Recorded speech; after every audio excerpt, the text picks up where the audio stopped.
Saudi वली अहद शहजादा मोहम्मद बिन सलमान ने कहा है कि इसराइल के साथ ताल्लुकात मामूल पर लाने की तरफ पेशरफ्त हो रही है।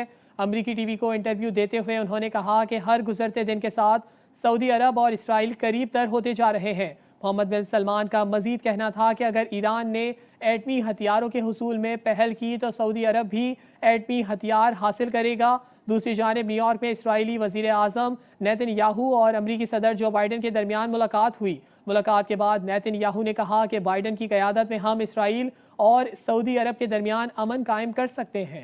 सऊदी वली अहद शहजादा मोहम्मद बिन सलमान ने कहा है कि इसराइल के साथ ताल्लुकात मामूल पर लाने की तरफ पेशरफ्त हो रही है। तो आहिस्ता आहिस्ता करके सारी मुस्लिम दुनिया जो है उसके अंदर रिफॉर्म्स आ रही हैं, तब्दीलियां आ रही हैं। वो अपनी फॉरेन पॉलिसी की जो अप्रोच है वो बदल रहे हैं। पेट्रोल प्राइस के बारे में आपने बताया भाई, नवाज शरीफ साहब की तकरीर थी, मुस्लिम लीग का बड़ा कट था।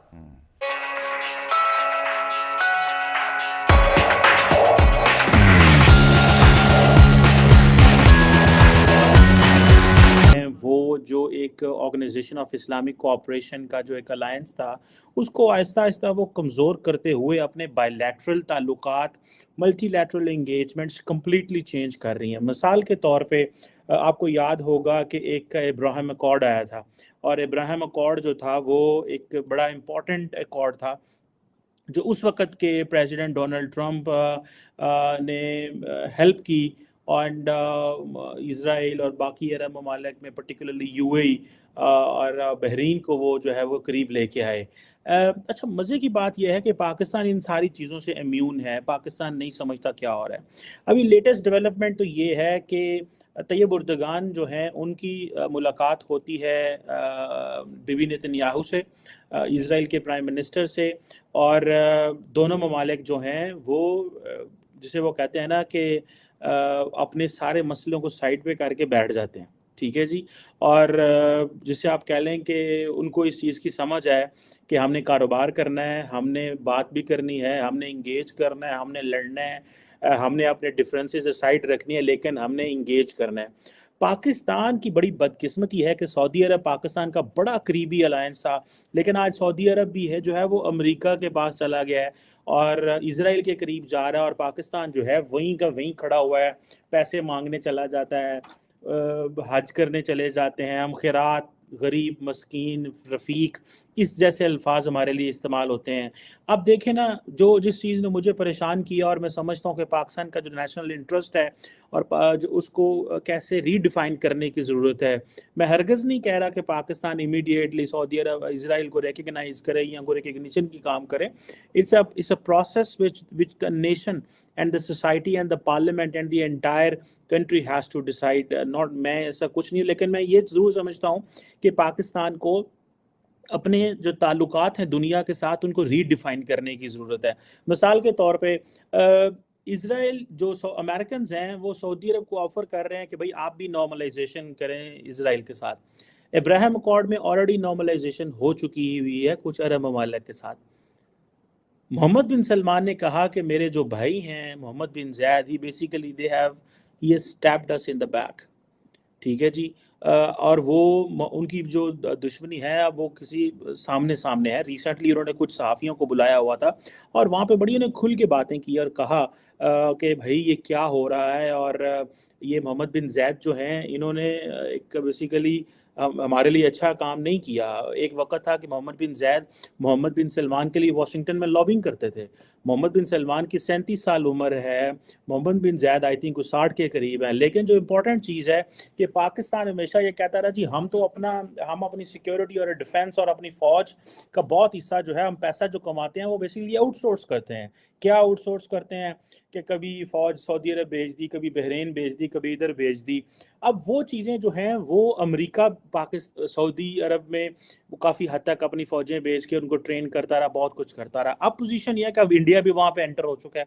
जो सबसे बड़ी बात ये है कि सऊदीज़ ये कह रहे हैं अमेरिका को कि आप चाहते हैं कि हम इज़राइल के साथ नॉर्मलाइज़ करें, लेकिन उसके साथ फिर हमें एक म्यूचुअल डिफेंस ट्रीटी करें, और वो जो डिफेंस ट्रीटी है वो ऐसे ही होगी जैसे सऊदी अरब अमेरिका की जापान एंड साउथ कोरिया के साथ है। और ये कहा जाता है कि प्रेसिडेंट बाइडेन, जिन्होंने पहले कहा था कि मैं सऊदी अरब को पराया स्टेट बना दूंगा, आज प्रेसिडेंट बाइडेन को पता चला मैं तो ऐसा कुछ नहीं कर सकता, सो मैं क्या करूं। उन्होंने कहा फिर ऐसे करें आप जो है हमें या तो फिर हमें न्यूक्लियर प्रोग्राम तक एक्सेस दें, पीसफुल न्यूक्लियर टेक्नोलॉजी, और कुछ और जारी बात है वो समझते हैं अगर इसराइल के साथ हमें करना है तो ये चीज़ें होनी चाहिए। सो ये म्यूचुअल डिफेंस ट्रीटी क्या हो सकती है, इसकी डिस्कशन हो रही है। अमेरिकन ये समझते हैं कि सऊदी अरब हमारे हाथ से निकल गया है, और अमेरिकन ये भी समझते हैं कि हम अमारातीज़ को बड़ी अहमियत दे रहे हैं और सऊदी इससे बड़े परेशान हैं, और यूएई को इम्पोर्टेंस दे रहे हैं और उसको एक नया सेंटर बनाना चाहते हैं मिडल ईस्ट के अंदर। सो बेसिकली वो चाहता है, वेस्टर्न ममालिक चाहते हैं, पर्टिकुलरली यूनाइटेड स्टेट्स ये चाहता है कि ये सेंटर ऑफ पावर जो है वो सऊदी अरब से हट के बेशक यूएई में आ जाए। It's a new country, it's modern, it's liberal, it's opening up Israel, it's opening up to the world, they believe in, उनका स्टाइल डिफरेंट है। अब पाकिस्तान इसमें कहीं पे भी नहीं है। पाकिस्तान अगर उर्दुगान पाकिस्तान का यार बैठा किसके साथ है? नेतन्याहू के साथ। नरेंद्र मोदी उर्दुगान के साथ बैठे हुए हैं। मोहम्मद बिन सलमान उर्दुगान के साथ जो है वो तो है ही हैं, लेकिन नेतन्याहू के साथ कुर्बत की बातें कर रहे हैं और कह रहे हैं कि ठीक है हम नॉर्मलाइजेशन करते हैं, आप हमें क्या देंगे। रिसेंटली ये कुछ खबरें भी आई थी कि शायद उर्दुगान नेतन्याहू ने सऊदी अरब का विजिट भी किया है। क्या अमेरिका सऊदी अरब को इतनी कोई मिलिट्री सपोर्ट देगा? क्या कोई ऐसी जो है सऊदी अरब की टेरिटरी को प्रोटेक्ट करेगा? इन केस अमेरिका ये काम करता है तो पाकिस्तान कहाँ पे जाता है? पाकिस्तान ने बेसिकली अपने आप को ऑलरेडी एक्सपोज कर लिया। वो यमन वॉर में जब हमने ये कहा था कि भाई ये जो जंग सऊदी अरब लड़ रहा है ये तो बेसिकली हाउस ऑफ सऊद अपनी प्रोटेक्शन के लिए लड़ रहे हैं। इस जंग में कोई वो चीज़ नहीं है कि ये कोई खाना काबा को ख़तरा नहीं है या सऊदी अरब को ख़तरा नहीं है।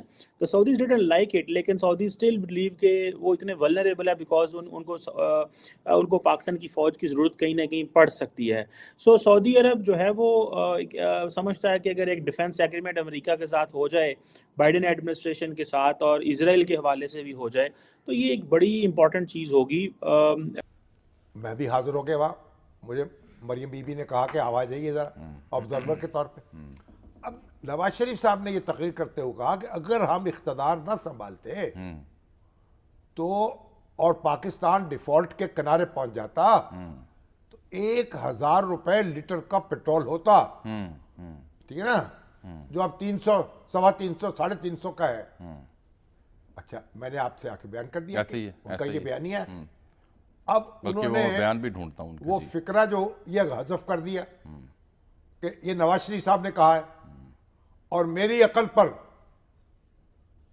क्या कहने लगे, मातम करने लगे या दाद देने लगे कि मैं ये कह रहा हूं कि अगर ये इख्तिदार ना संभालते तो 1000 रुपए लीटर पेट्रोल हो जाता। हालांकि आप उनकी तकरीर को कोट कर रहा हूं।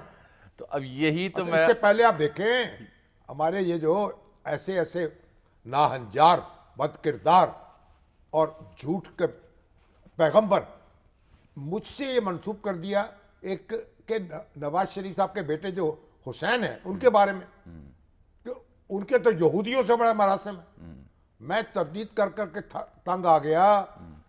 जगह जगह ग्रुप्स में मुझे पूछने लगे लोग, और वो जनाब मेरे नाम से वो क्लिप चल रहा था और चलता चला गया।